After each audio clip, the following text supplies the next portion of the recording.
Hello and welcome back to another episode of Pass the Syrup, the agency podcast, all about the agents, for the agents, featuring great agents. Today, I am once again featured by two magnificent agents. I'm going to struggle to say it there because I was thinking, can I say two of my faves, or are all the other guests going to get jealous? But I've said it now, so it's out there. Can't take it back. Sophie Lang, Alex Tan, how are you both? Good, thank you, lovely. Good, busy, but yeah, really good. Very good, very busy, and very glad to be one of your favourites. Yeah. Don't amplify it. Don't make it worse for me. I know, I had to bring it up. I had to say. Sorry, Ben. So, okay, well, all right. I'll live by the sword.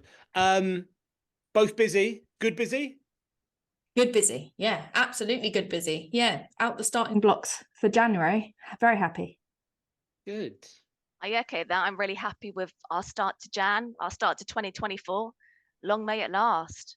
Absolutely. We filmed an episode earlier on, and one of the girls was talking the issue that she put forward, which everyone watching this would say, well, I heard about this last week because this podcast was a week ago, was about the current disconnect between buyers and sellers, and that there's going to be a bit more required in terms of education maybe this year, because the media are not doing so much of the legwork, so much of the hard yards in terms of presenting economic position. You seeing any of that locally?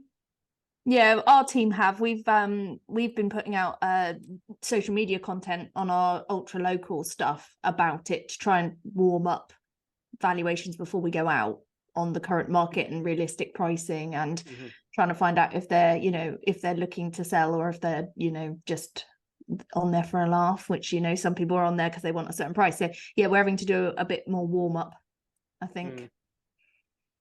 I totally agree. I think it is a big piece, like you said, the re-education piece of the conversations that you're having with vendors at the moment, because I think there is still a degree of people being a bit disillusioned, and there are hopefully some more agents that are being honest and open and transparent about the reality.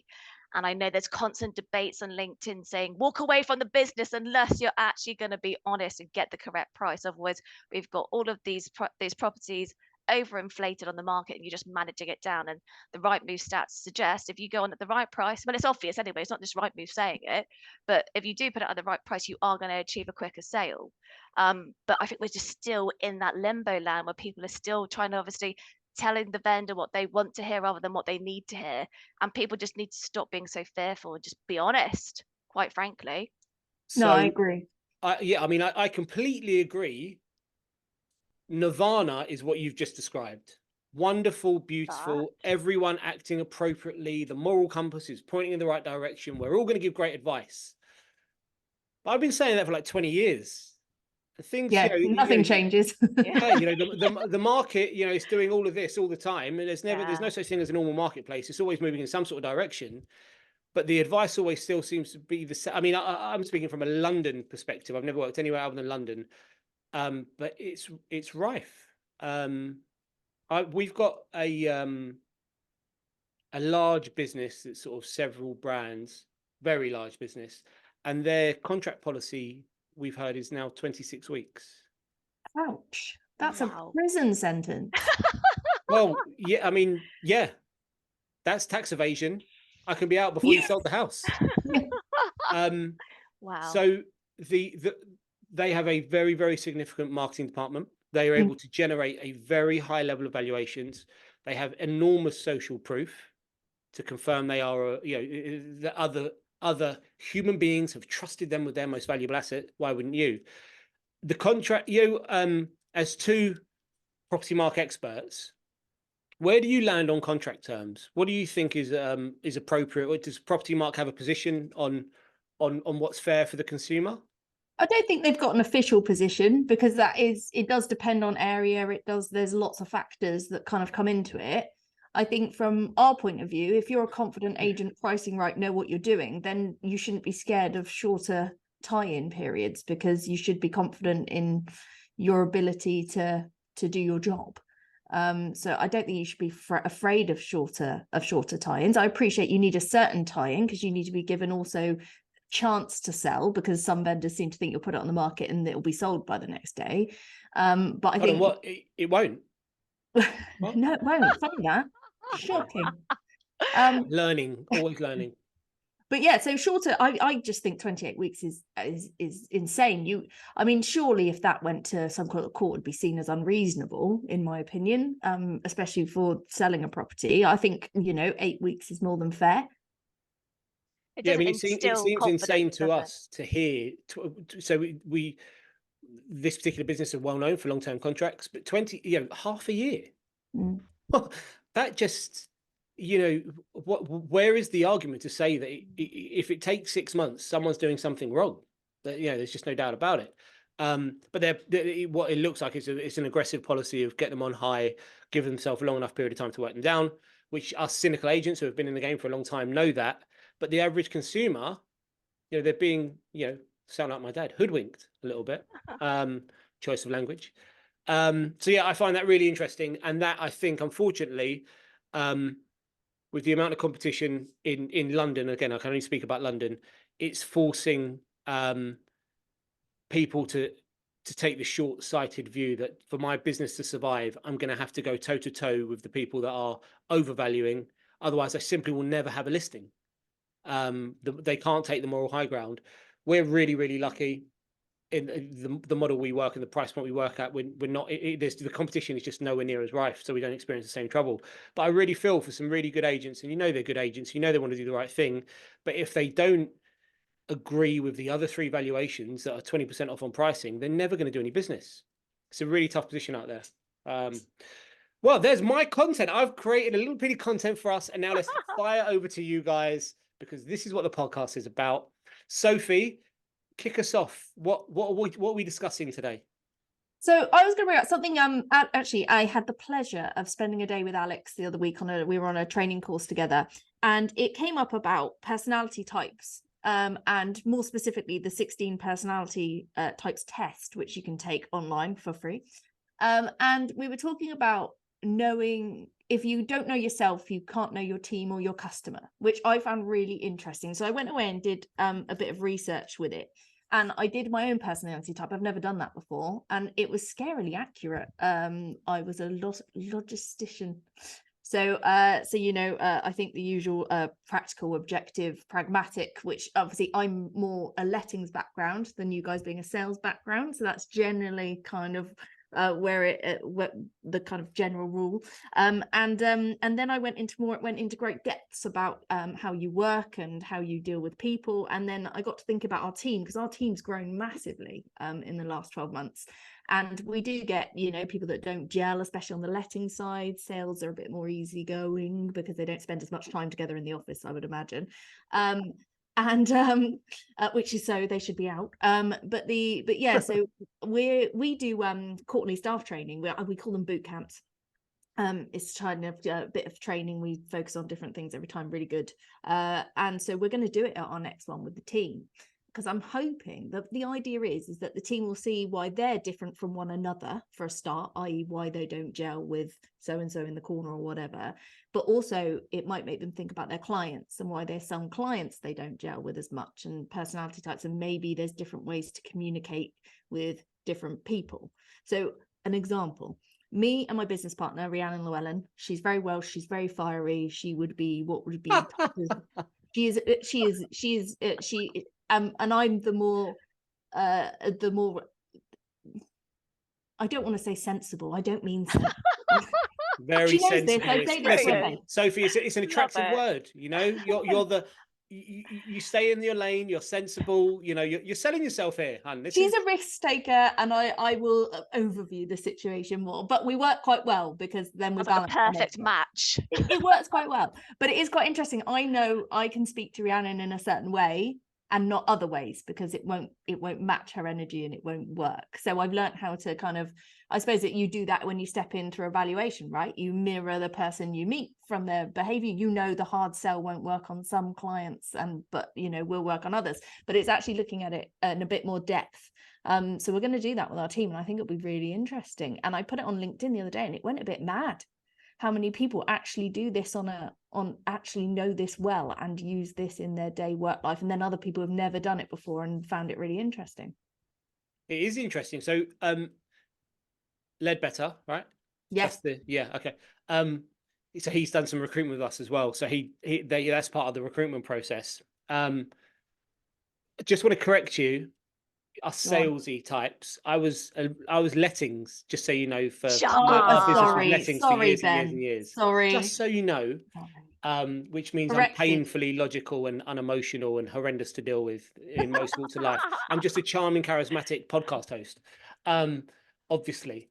What are the 16? So elaborate, because I think lots of people are familiar with the traditional 4 character types: yellow, green, blue, Yeah, I mean, red. the 16 just breaks the 4 down more. So you've got your 4 character types. If you want to take it really general, you've got like Nigel Reisner, who does the 4 animals, which is your monkey, your dolphin, your elephant, and your lion. So you've got your lions, which are like your high Ds, you know, kind of alphas. You've got dolphins who want to cuddle everyone and make them cups of tea, and kind of a bit more. Yeah, it's not really my thing either, honestly. No. I'm not the best person to do HR for cuddling. And then you've got your elephants, which is kind of my category. Your logical thinkers. You're kind of they're slow. They kind of want to know all the angles. And then you've got your monkeys, who literally run around like their ass is on fire but loving life. And they're usually, you know, you'll find a lot of top listers are classed as monkeys just because they're very good at going out there and you know, not overly, they'll do their job and they'll just, you know. But anyway, it's really interesting. But the 16 breaks those 4 into 4 further more categorized things. But is really interesting. I've got a close group of friends who are all agents, and we all did the test afterwards in our little group, and we expected to all be similar, because I feel you get drawn to people that are similar, but actually we were all completely different.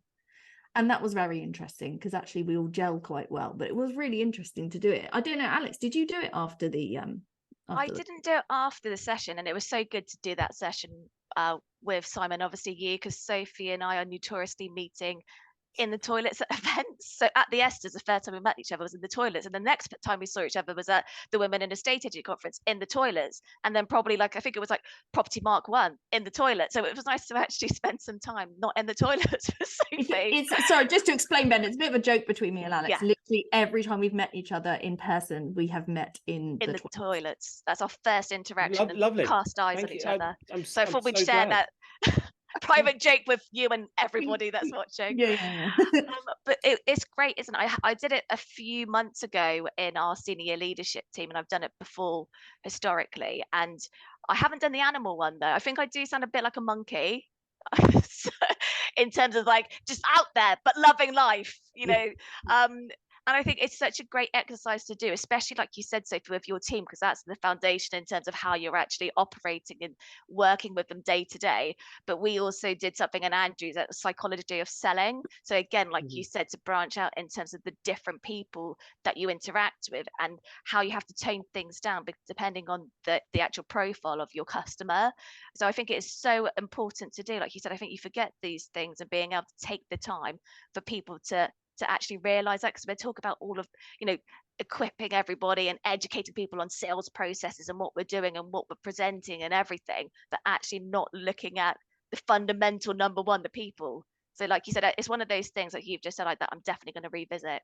Definitely. Yeah. And like Ben said, I'd never considered that as part of the recruitment process, because we interview people, and I suppose in an interview you're kind of more drawn to people a bit like you, but actually your team need a diverse type of personality type for different clients and to do different roles. So it was really interesting. So we are gonna incorporate it as part of our recruitment. It really opened my eyes to actually how we need to look at our team in a bit more depth rather than face value. And if you think about certainly in my experience, and I imagine it's the same for most people, the really great salespeople you've ever worked with over the years, they've got a few things in common, you know, the cliched, you know, drive, work ethic, you know, but what I find that the best are they're fantastic communicators. They have an appreciation for 2 ears, 1 mouth, that ratio, and everyone, you know, irrespective of which animal you are, which color you are, which one of the 16 you are, it doesn't matter what you say, it only matters what they hear, and it really only matters how they feel. And so if you can nail that with every different character type, you will be fantastic at your job. There's just no doubt about it. Subject to you know, ticking a few other boxes. But where I think in agency we've fallen down, and this is not me being hypocritical, probably happened in our business when we were a bigger business and we were sort of multi-branch, is that you train people how to be, I think, really great salespeople. And to your point, Alex, you cover off the sort of the topics that they need to be experts in. And then as people progress through the ranks, we sort of forget that the job role is completely changing. And they're, a great salesperson doesn't necessarily make the greatest, I don't know, manager of some sort. So the training they need is, or the reminder, or the prompt they need is that your clients are your team and they need to be communicated with effectively. But there's a hack for it. We've got to work it out when we're in the client's front room with your own team. Just everyone take a test. Now you know how they want to be communicated with. It makes your life so much easier. Sophie, where can everyone do it for free? I can send you the link, but it's 16personalities.com, I think. Okay. But I can send you the link. Okay, so we'll put it in the show notes. Such an exaggeration. Show notes, make it sound like it's some sort of professional podcast. But everyone else uses that on a podcast, so why not? Yeah. So we'll put that in the show notes. Really interesting. We've done it in our business. It's a little bit freaky that you can answer these questions and they absolutely tell you who you are.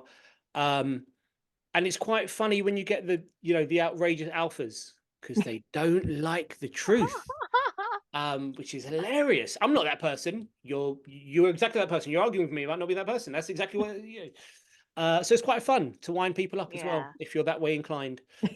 Not that I am. Good subject matter, different, really good. Alex, on your toes, what have you got for us? We would just want to talk about social media. You were talking about your professional podcast. Don't underplay it. I've seen your subscribers. Have you seen how many I've got on mine? 11 subscribers on my YouTube channel. Okay, so let's plug it. What's the YouTube channel called? It is The Property Mum. So that's my YouTube. I've only just started. It is fledgling, Alex. Don't put yourself down. It's brand new. It's barely weeks old. Just starting out. But it's amazing when you go from literally, so LinkedIn, I've been on LinkedIn for years. I think probably since like 2013, but I've only really been utilizing it, or it's really come to life in the past few years, I would say. And it is a case of being able to put yourself out there. So I wouldn't be here speaking to you and knowing Sophie and knowing Ben if it hadn't been for the likes of LinkedIn. That is literally how powerful it is. And if you look at how we've all grown our networks and how we know each other. So when we were at the session with Simon Ledbetter, there were so many people in that room that I've never met in real life, but I feel like I know instantly. And I think that's across the piece, isn't it? Or if you go to any events or conferences or awards, that's just from LinkedIn. And so I do think that is such a powerful thing to be able to connect with the industry and obviously get your name out there. So we recently did a virtual coffee session with Toby Martin and Matt Lee, and just sharing ideas. So we were talking earlier about how we can be really guarded in the industry and not obviously sharing secrets and being able to collaborate. So it was amazing that they were both there. And so Matt Lee from PVS Media, literally to be able to share those secrets, really, those trade secrets with everybody within the industry to actually utilize, because they obviously have a very successful media company, but they're also helping us being able to create our own videos on a one-to-one basis. So I just think that's pretty amazing that we have got this community, if you like, where everybody does want to be able to share their trade secrets and get it out there. So I just like the fact that I have been able to create the virtual coffee sessions. They've only just started. We did our first one recently. That's just gone last Thursday. But it's just great to actually use it to give back. So that's my view, and the purpose of it really is actually make it worthwhile and make it meaningful and useful, hopefully. It's funny. I tell this story all the time, or I think back. I reference it quite often. 20 years ago when I started agency, it was for a sort of, we used to call them a corporate. They weren't a corporate. They were privately owned. And they actually sold recently. But anyway, the business I worked for, if an agent wanted to borrow the keys, we were encouraged to disappear with the keys and make it extraordinarily difficult. Yeah. And compared to where we are now, don't get me wrong, there are still some agents that are, there are people that are difficult to deal with, but that's in all walks of life. In agency, there's just some of them happen to be in our industry. But it's like a quantum leap, in my opinion, from where we were 20 years ago to where we are now. And I think that the vast majority of that, I genuinely think, has been driven by social media. Definitely. Because we have relationships with agents, you know, like I said, look, we've never met. And it does encourage better. Not always, though. I've got a really interesting story. I won't specifically reference who it was, but a couple of years ago, actually, you know what? I don't know. I can't remember their name. It was a random person on social media that started working for a company reasonably local to where I live, as opposed to where I work, just sort of down the road, and a brand that I really like. I really admire the brand. I don't know a lot about them. They're past where I live. I've never had any reason to interact with them other than enjoy the brand, like the way they market properties, think they've got a good feel about them. And he just joined them, and I probably hit like or something on this post, or and his comment was something along the lines of, great to join a great business. And he was very specific about their marketing strategy being world class or really amazing, really wonderful, what they do for their clients, nobody else does. And I was like, well, you've got me, you've hooked me in. So I said, this sounds amazing. What is it that you guys do? Because I'm an obsessive around marketing. If you know, I would love to hear about it. I'm you know, just like, let's open up some dialogue. You started the conversation, but I'll continue it. And he shut me down so hard. It's like, why would I share that with you? So firstly, you're on the internet and everyone can see what you're saying. So you now look like a dick. Like, are you kidding me? You could have ignored me. You could have messaged Blocked me privately, but you're now the idiot that's responded like this. So I enjoy winding people up. It's a part-time job. So I'm sort of like playing the real innocent. Like, what do you mean? I thought, you know, I was responding to your content. I'm a marketer. Yeah, I love marketing. He said, well, I wouldn't, you know, then other agents can steal it. You know, I was like, I said, so, and now I'm really winding him up. When you go and meet clients, do you ask them to write a disclaimer to not tell anyone about the marketing that you guys do, so they can't share it with anyone and other agents can't find out? And he's like, don't be so ridiculous. Like, oh my God, I've really got you on the hook here. This is too easy. But this is a really good, I think it's a good example of people being morons online, and everything is out there. There's nothing we create in our business that you can't find out about tomorrow. And so my personal view is, yeah, it's a little bit show offy, but when our team do something good, yeah, it's a bit parental. I'm proud. Like, I want to talk about this brilliant thing that they've done, and I don't care. And I've got guys in my own team that might say, oh, you know, people can copy, you know, you're showing, you know, some of the brilliant stuff we do that others haven't caught on to yet. They will do it, but actually there's some crazy stat that says, I don't know, something like more than 90% of people are not going to take any action no matter what they see. If you tell them, go do this for 28 days and you'll have £1 million turnover branch by the end of the next year, they'll love it. But in 5 days, they'll stop doing it, you know? So, yeah, it's funny out there. But I fall on the exact same side as you, Alex. Well, hence this podcast. I think the view is, can we help each other? Can we have a bit more fun together? There's enough business out there for everyone. There really is. It's made the industry a better place. Yes, For me, sure. I've seen a massive increase in the last, you know, even 10 years really since, you know, social media has been big. Like, it's a much nicer place to be. It's upped all of our games of how we do things. It's put things out in the open. And I love collaborating. One of the best parts of my job is meeting guys like you and learning, and kind of, you know, none of us are perfect. None of us are doing, you know, everything 100% right. And like you said, a lot of people don't take action. It's funny, on the Simon Ledbetter course, actually, he said, like, of the 100% of people that attend, so they pay money to go to the course, 53% will not do anything, will not implement anything they've learned. That just blew my mind. You've just paid for a course and you're still not going to implement that. But it is, people are inherently lazy. Well, you know what, it's lazy sounds, because people will right now, Sophie, you're close to getting cancelled because you're calling people lazy, right? But it's not the first time, Ben. Honesty wins. This is such a forum, you know, millions of people are going to see this and they're just going to be like, I can't believe Sophie Lang called me lazy. But it's habitual, isn't it? True. You know, you spend your life not taking action because there's a lack of accountability in so much that we do right now. And so either you are a doer, you're given something, you're one of those people that goes and gets it done, or you're not, and that's it. And changing that is so differently. I got to reference my favorite book, Atomic Habits, James Clear. Mhm. Don't know if you guys have ever read it. If you haven't, Heard of it, haven't read it. absolutely, I read it maybe. Well, I read it at least once a year. Actually, that's not true. I listen to it at least once a year now. Amazing book, because your entire world is built around habits. Habits can be good, they can be bad, they can be neutral, they can be very, very difficult to change. But if you want to do something extraordinary, stop looking at the extraordinary and start building the habits that help you get there. And I think that's to your point, Sophie, is most people are not particularly strong at building new habits, because it can be challenging, quite difficult. You come away from Simon's course. I don't know how you guys felt. My feedback to him, which is I've never given for this sort of feedback, was that there was too much content, and I love it. It was just information overload, and so I can sort of see why maybe some people came away from that course and thought, I don't know what to implement. There's so many things I would like to look at here. So yeah, it's interesting. Habit formation mind for blowing. me. I think that's what Sophie put in her post about Yeah, being. it blew my mind. Yeah, absolutely.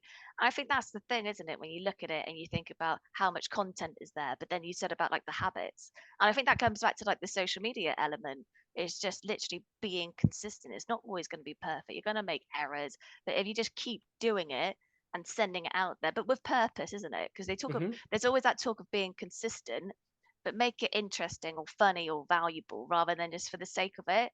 It's quite hard to get that balance, I think, though, realistically. But I do think I totally agree with what Sophie said in terms of our community and the people.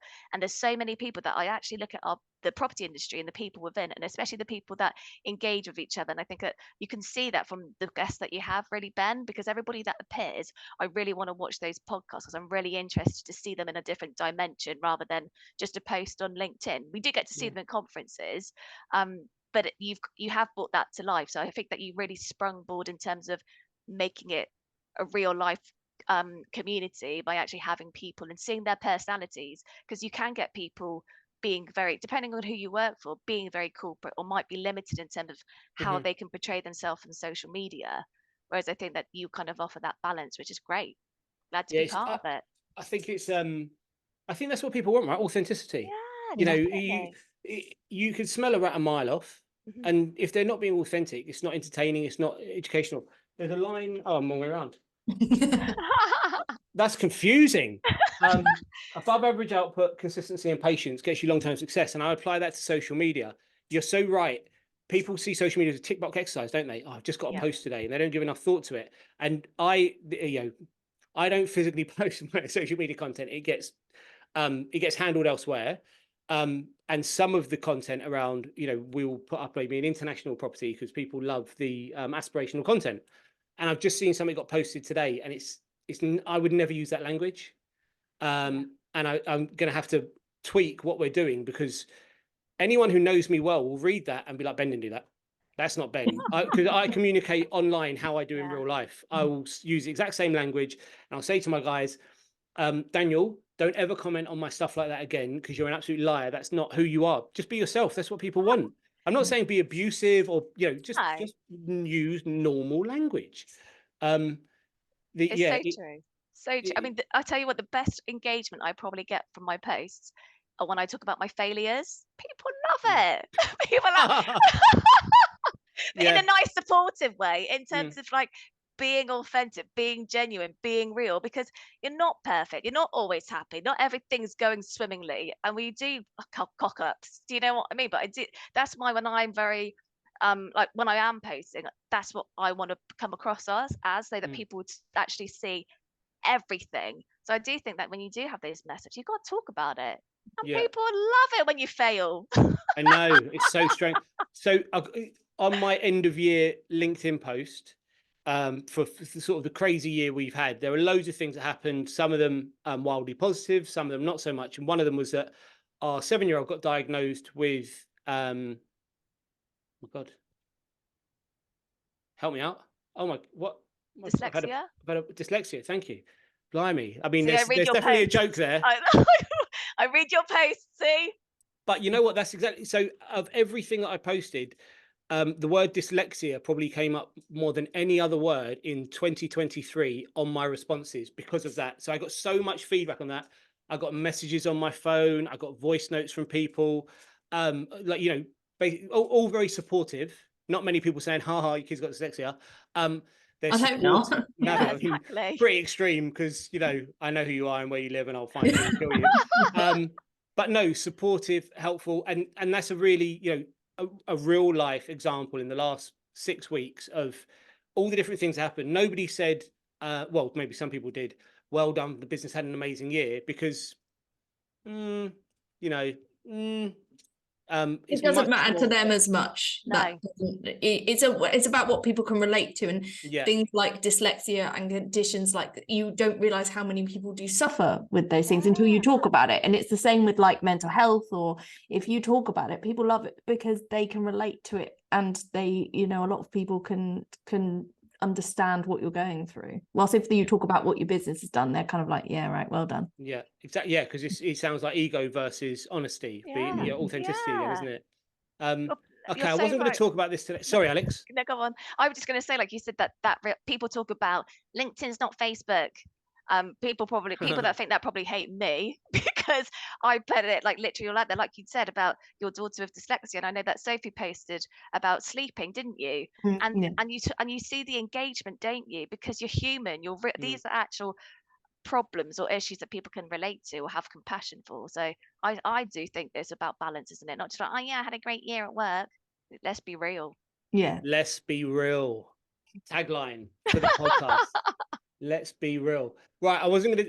We're doing so well on time, and you two are tried and tested quality operators. So I'm gonna ask. I wasn't gonna bring this up.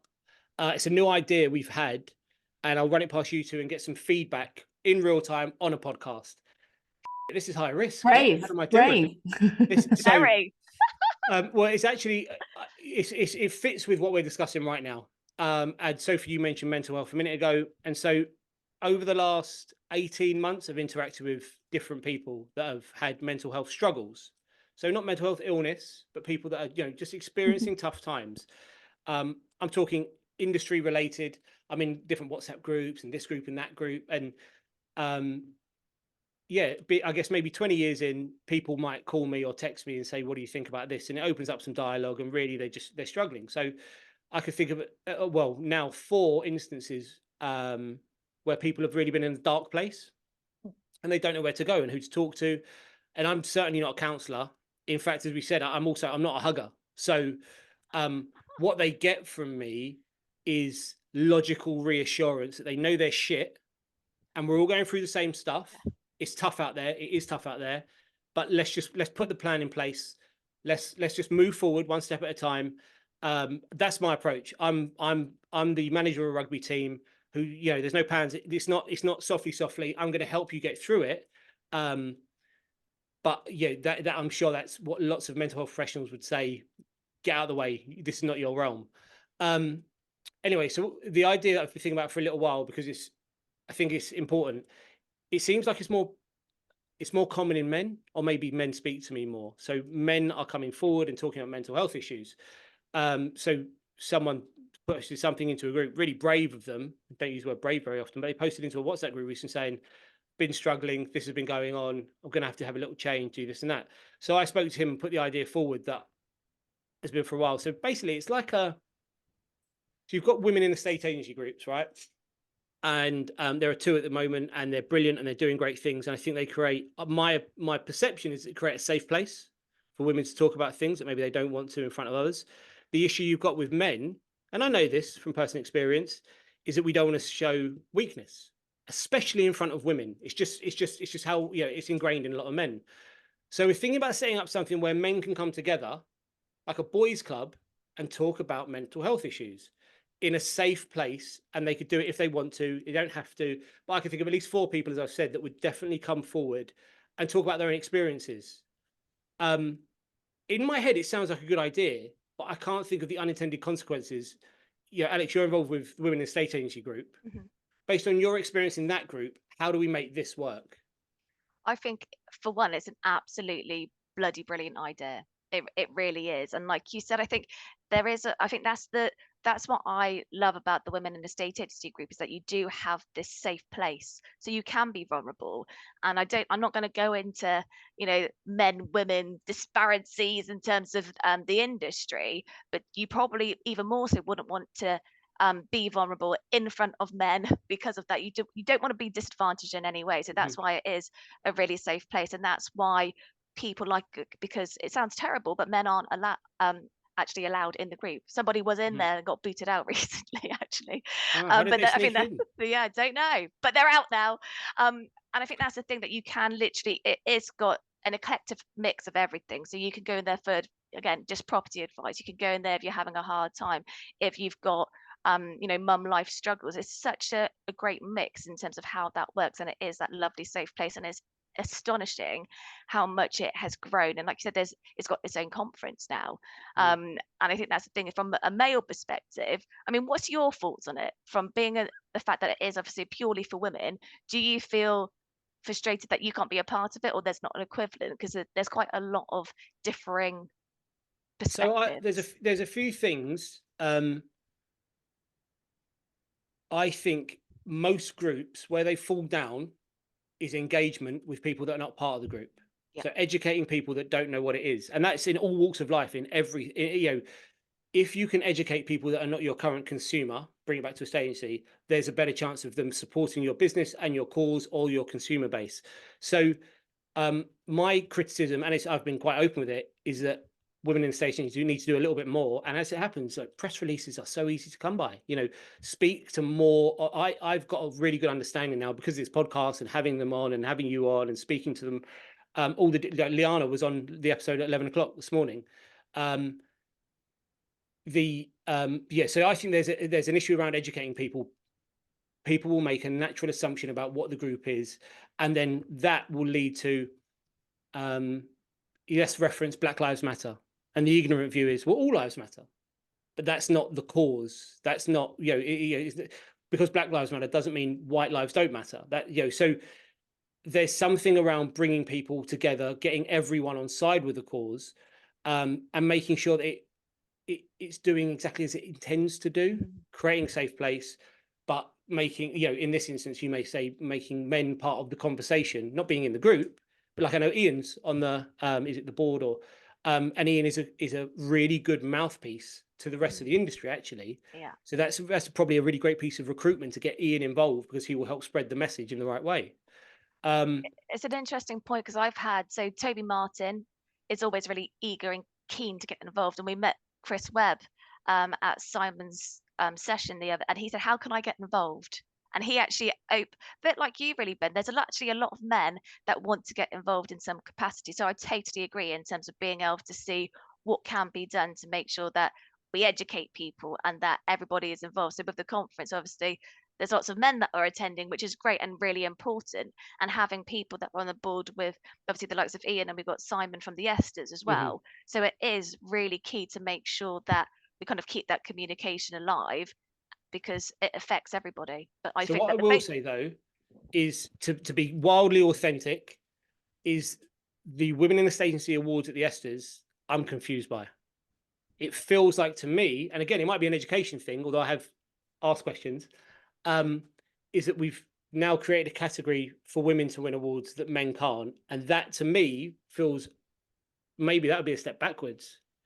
I raised this, I think, Ben, in a previous podcast. Oh, that's surreal. Wow, this is meant to be. This conversation is meant to happen. That was said I have a lot of friends on the board with of Women in State Agency, and I was at the conference when they announced it, and I was a bit confused. I personally, because of how it was portrayed, felt it was a step backwards, because I didn't understand it.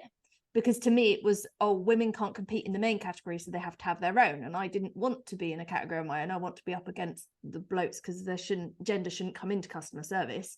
And I just think the communication around it wasn't clear. I think that they wanted to champion women, and that's great. I just felt the communication wasn't clear on what it was, which is why it got the same reaction that Ben, there was a lot of people with that reaction that just didn't understand it. and it wasn't explained. But again, it comes down to communication. I just think sometimes with the groups like that, they don't communicate to people, like you said, outside the group of what the purpose is and the kind of thoughts and feelings behind it, which causes the disparity. And I'm a woman, and even I found it slightly confusing. I wasn't the only one. I didn't understand what it was, but obviously you need to speak to the members and kind of get more information. But it was about how it was communicated,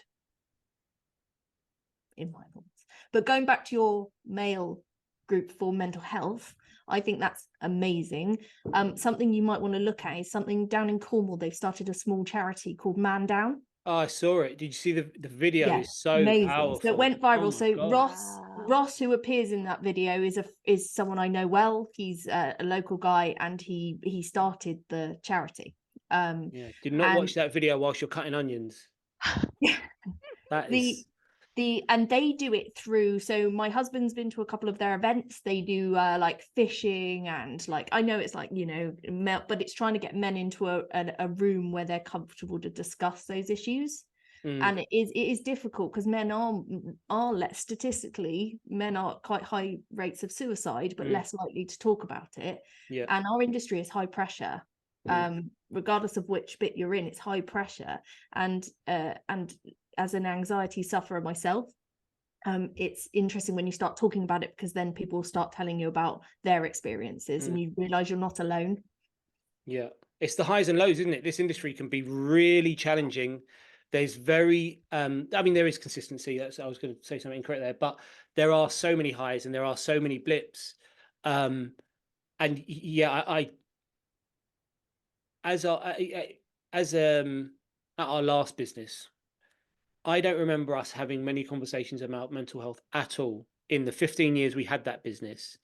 And it was a reasonable split of men to women in the business. We were about 60% men, 40% women. The vast majority of the women were in administrative positions. Vast men were in sales positions, but there were representation on both sides. But yeah, I can hold our hands up now. We were a very intense sales culture, and that wasn't a male female thing. The women in the sales force were just as hardcore as the men. You know, it's not. But yeah, I think that environment, it's just win, win, win, win, win, win, win. But the other side of winning, if you're not winning, is wildly painful. And I'm not saying I want to take, we don't want to turn down great salespeople. So yeah, I don't. So yeah, sorry, I'm sort of waffling on because it's still an idea that's not really come together. My view was that to get industry-wide coverage, it needs to be like an online forum. Maybe it's Zoom. People can speak. People can. I think I don't know. I can send a message and say, yeah, I'd like to take part. And then when they join, they don't have to have their camera on, and they don't have to give their name. And then it's almost, with the exception of me and others that want to, are happy to be seen, it could be an anonymous forum where they can talk about the issues they're going through. Because I live by this, that it's the problem is not yours. Someone has dealt with it in the past, and someone will have to deal with it in the future, and they found a way. So there is always a solution to the problem you're experiencing. It's just when you're in that hole, it's really hard to find, the way out without a bit of guidance. So feedback on why that might not, or tweaks to that, or what do you think? I think it's a great idea. I think that you'd actually get, like, especially because it can be anonymous and don't have cameras, and there can be people in advance that can obviously send you, scenarios or issues that they're currently facing that you can explore and talk on a wider scale. So maybe if you did have numerous people that approach you in the first instance, and then you take one of them, it might be a case of that specifically, depending on your audience, if they actually think I'm going to get a lot of, feedback and help and support, that they attend on that basis. If you concentrate, like you said, depending on, because there's so many avenues you can go off on the mental health side, isn't there, really? But I think it would be actually really helpful, and there's loads of people that would benefit from it, definitely. Okay, well, we'll give it a go, see how it goes. Good luck, well done. Well, let's see, we'll see. I might get a lot of negative feedback that I'm too rough, too harsh. And one of you two might need to come and help. Or maybe, I don't know, maybe not you, As Sophie. your favourites, we're here Yeah. for you. Thank you. That's really lovely way to end our podcast, that you are here for me. That's what I wanted to hear. Always. Girls, anything? Alex, do you want to plug the Women in Estate Agency conference? Yes, absolutely. So it is happening on the 7th of March in London. If you go onto the website, you'll be able to see all of the details. There are still some early bird tickets that are available that will be until Valentine's Day. I know payday is coming up for most people tomorrow, and we're hanging on for dear life, but it's going to be amazing. There's so many incredible speakers that are there.